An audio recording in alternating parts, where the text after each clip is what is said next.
Kita dengarkan tausiah dan doa yang akan disampaikan oleh Syekhina Al-Mukarram Habib Lutfi bin Ali bin Hashim bin Yahya. Kepada beliau kami persilahkan. Allahumma salli ala Sayyidina Muhammad.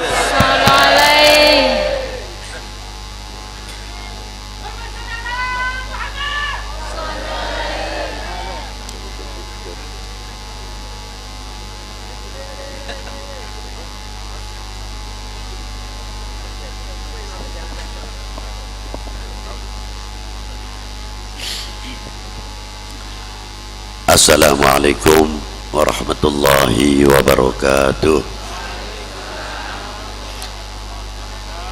Alhamdulillahil awwalu bila ibtida wal akhiru bila intiha, jami'us sifatil ulya wal izzati wal kibriya, wa ma siwahu hawadithun mahlukun mawjudun ba'dal adami wal fana.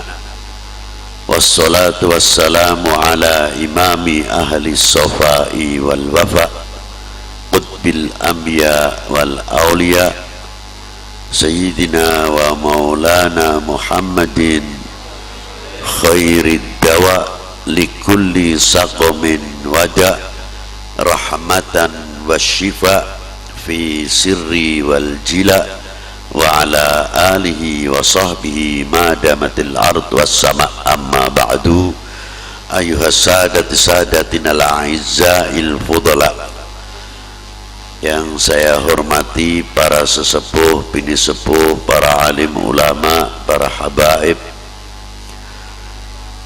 Maaf apabila tidak bisa saya sebutkan satu persatu. Yang saya hormati Bapak Pangdam 4 Jawa Tengah Diponegoro atau yang mewakilinya, Bapak Kapolda Jawa Tengah atau yang mewakilinya, dan yang saya hormati Bapak Gubernur Jawa Tengah serta yang mewakilinya, bapak-bapak dari instansi pemerintahan, sipil, TNI, Polri yang selalu saya banggakan, keluarga almarhum Al-Arif Billah Al-Allamah Sayyidi Syekh Saleh bin Umar As-Samarani sekeluarga, hadirin dan yang saya hormati bapak-bapak dari Muspida, Bapak Wali Kota, Wakil Wali Kota atau yang mewakilinya, bapak-bapak Muspika, bapak-bapak dari kepala kelurahan atau kepala desa seperangkatnya, mas-mas kita Banser dan Joko Tingkir, dan kalau mungkin masih ada Mas Hansip kita, Bapak RT RW yang saya hormati, hadirin wal hadirat rahimakumullah. Baru saja kita tadi tergugah. Sebetulnya sudah lama pula kita tergugah.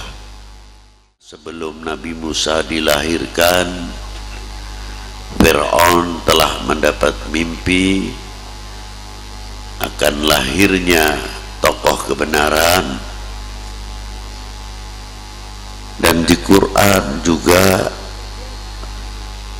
menceritakan bagaimana lahirnya Siti Maryam dari ibundanya yang namanya Hannat.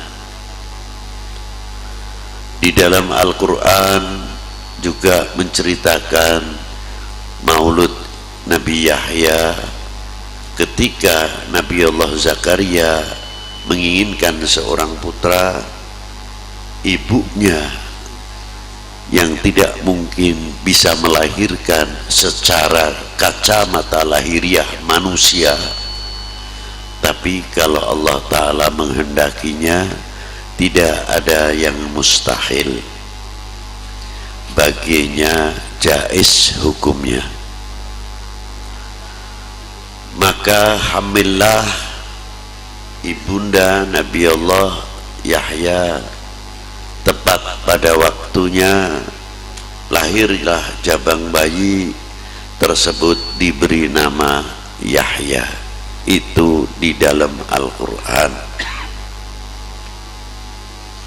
Begitu pula cerita riwayat hidup maulud Nabi Allah Isa di dalam Al-Quran,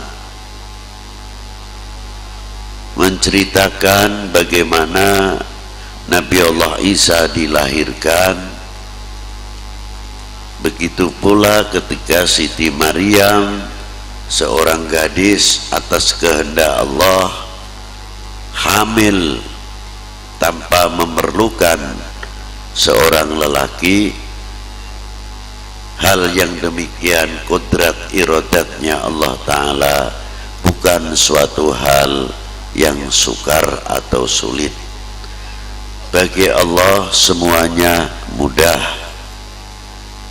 Sebagaimana Allah Ta'ala menciptakan Nabi Allah Adam tidak memerlukan bapak dan pula tidak memerlukan seorang ibu, begitu pula Siti Hawa tidak memerlukan seorang ibu, cukup diambil dil'ah, tulang rusuk Nabi Allah Adam, jadilah Siti Hawa. Semua kehendak Allah, tidak ada yang sulit bila mana Allah Ta'ala menghendakinya. Mengapa di dalam Al-Quran Rasulullah hanya ada suratnya surat Muhammad, tapi tentang kelahirannya tidak dijelaskan? Karena saksi mata atas kelahiran Rasulullah sudah sangat cukup. Tetapi Nabi Allah Isa sudah 5 abad yang lalu, belum Nabi Allah Musa, Nabi Allah Zakaria, Nabi Allah Yahya. Kalau toh tidak ditulis ataupun termaktub dalam Al-Quran, mana mungkin kita pula akan mengetahui tentang kelahiran kejadian Nabi Isa, Nabi Musa, Nabi Yahya alaihimussalatu wassalam. Sedangkan Rasulullah telah tercatat, telah tertulis di dalam kitab-kitab yang telah diturunkan kepada para nabi, para rasul terdahulu.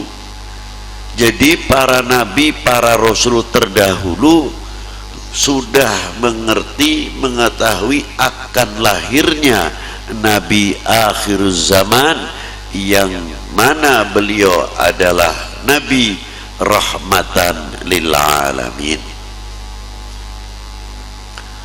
Jadi kalau ada yang tanya apakah ada maulud dalam Quran, jangankan maulud, manaqib aulia pun dalam Quran ada.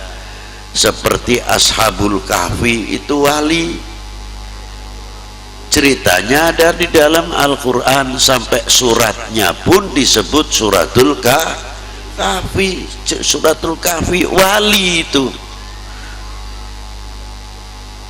itu diantaranya. Ma'asyiral muslimin rahimakumullah. Dan karomatil aulia juga ada di dalam Al-Quran. Jangan dikira manakib itu yang ada manakib Sayyidi Syekh Abdul Qadir Al-Jilani saja dan tokoh-tokoh aulia ulama yang lain. Dalam Al-Quran seperti Asif bin Barhiyah, patih Nabi Allah Sulaiman, itu pun ditunjukkan ketika Nabi Allah Sulaiman mencari burung hudhud. kemana 2 hari tidak nampak. Maka ketika itu burung hudhud datang, ditanya oleh Nabi Allah Sulaiman, dari mana kalian? Dijawab oleh burung hudhud, saya dari negeri Yaman, melihat satu negeri Sabah di mana rajanya atau ratunya seorang wanita yang sangat cantik, namun sayangnya masih menyembah matahari. Ini yang menceritakan burung, bukan yang berakal. Kalau yang menceritakan yang berakal bisa kita terima. Yang menceritakan adalah burung tanpa akal. Nabi Allah Sulaiman Rasul, Nabi juga raja, percaya kepada burung yang tidak berakal yang menceritakan keberadaan putri Belgis di negeri Sabah.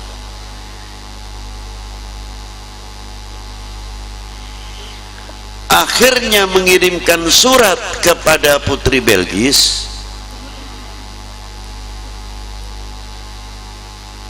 untuk diajak supaya beriman. Ditolak oleh putri Belgis, lebih baik mengirimkan upeti kepada Nabi Allah Sulaiman. Ditolak oleh beliau alaihi salam. Yang akhirnya disayembarakan, siapa yang bisa mengangkat putri Belgis singgasananya sampai ke depannya.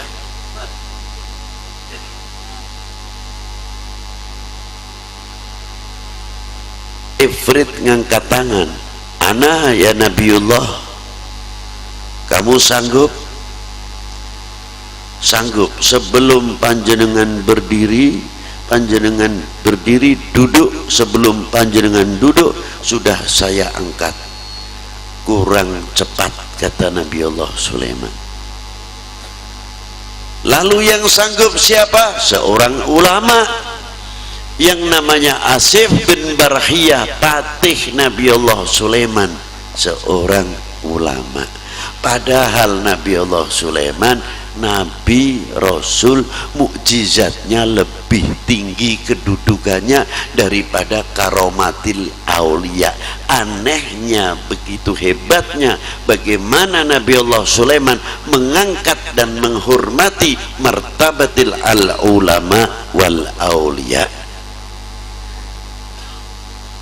Disanggupi oleh Asif bin Barhiyah sekejap mata, dibuktikan oleh Asif bin Barhiyah. Nabi Allah Sulaiman takdim dan menghargai, percaya kepada karomatil aulia. Kita ini pangkatnya apa? Sing nabi yae rasul percaya karo karamatil aulia. Quran.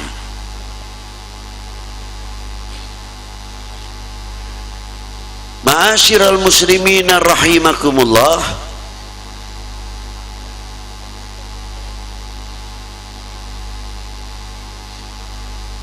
Al-Quran begitu lembut sekali dan menceritakan kebesaran-kebesaran para anbiya, yang mana para beliau lebih kenal kepada Nabi akhir zaman.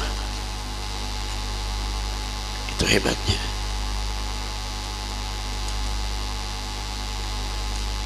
Dari itu, ketika Rasulullah hidup, ada diantaranya diperingati maulud itu dengan apa? Puasa Senin itu termasuk lahirnya baginda Nabi Shallallahu Alaihi Wasallam. Adanya puasa Senin Kemis itu untuk menghormati kelahiran baginda Nabi Shallallahu Alaihi Wasallam. Rasulullah sendiri puasa menghormati hari kelahirannya baginda Nabi besar Sayyidina Muhammad Shallallahu Alaihi Wasallam. Nah itu.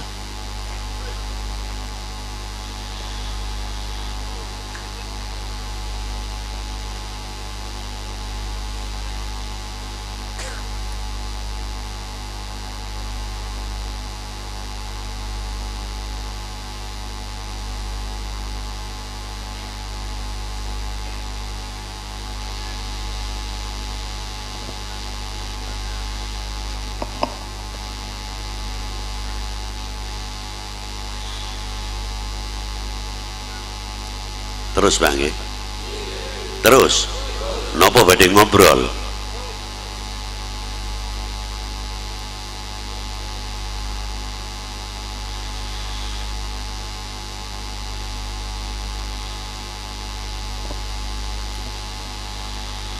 Jadi kula ulangi malih, maulud iku wis ana ning jerone Al-Qur'an. Di zaman Rasulullah Shallallahu Alaihi Wasallam, para sahabat menyaksikan sujud bareng sama Rasulullah, rukuk bareng, sholat bareng, ghuzwah bareng, apa-apa bareng. Apa perlu mahalul qiyam?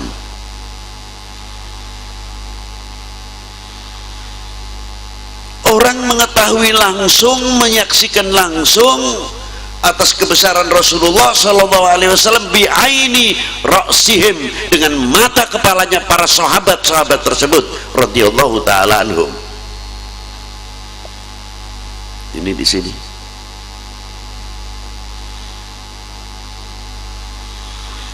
Dan bagaimana Quran diturunkan kepada beliau? Yang hebatnya isi Al-Quran yang diturunkan kepada beliau, qul law kanal bahru midada li kalimati rabbi ila akhiril ayat, di dalam suratul Kahfi. Bila lautan ini aku jadikan tintanya, makna tinta di sini bukan sekadar tinta karena jumlahnya air yang begitu luar biasa, tapi makna ilmu satu tetes daripada air laut adalah sangat mengandung ilmu yang luar biasa. Kita saja yang belum sempat menyelidiki.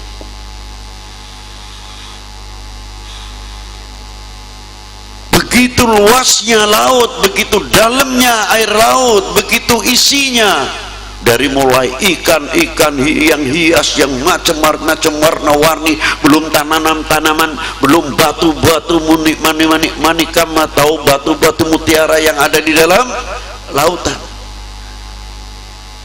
Cuma kita tahu kan mukanya. Kalau makna lautnya bahrun dalam bahasa Arabnya, ya kita tidak perlu macam-macam. Kalau orang terkadang bertanya, sudah maknanya jelas kok masih ditutup, wallahu a'lam. Kita ditunjukkan laut, sudah mengetahui laut, tapi yang saya tanyakan, dalamnya laut siapa yang tahu? Saya ingin tahu. Orang penyelam yang paling top, kalau yang kedalaman sampai 5.000 meter atau 10.000 meter, siapa yang sanggup? Udaranya sudah berbeda di dalamnya. Siapa yang akan mengetahui lebih jauh di dalam laut? Kalau permukaan laut kita tahu itu benar laut, tidak perlu wallahu a'lam, tapi ke dalamnya perlu dijawab wallahu a'lam. Loh itu.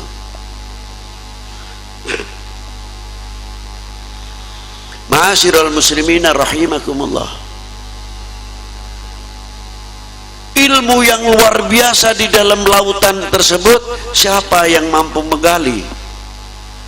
Coba di Saudi Arabia, air laut bisa disuling, bisa menjadi air tawar untuk mencukupi hotel-hotel jamaah haji.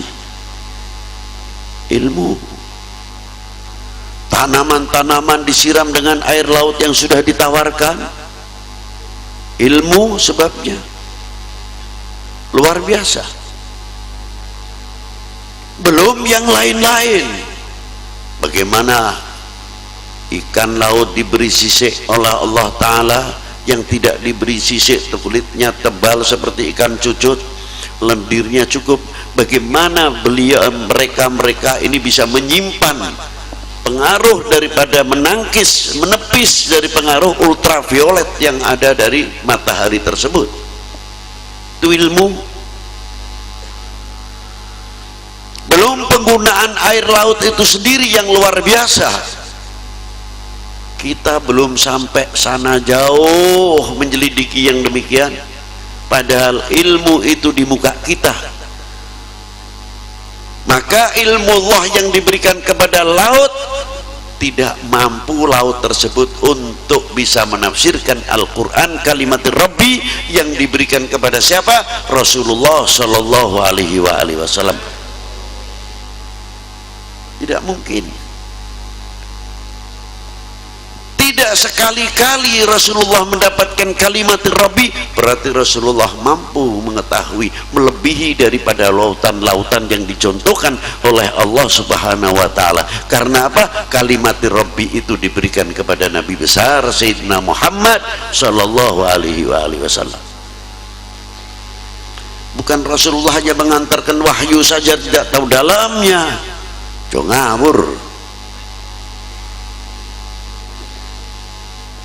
Rasulullah bukan pengantar surat, selesai sampai dalamnya apa nggak tahu. Rasulullah sangat mengetahui Al-Quran, dan di dalam Al-Quran itu tanda bukti kesaksian Allah Subhanahu wa Ta'ala. Di antaranya dalam Al-Quran adalah kesaksian Allah atas kebesaran baginda Nabi besar Sayyidina Muhammad sallallahu alaihi wasallam. Ada tidak di dalam Al-Quran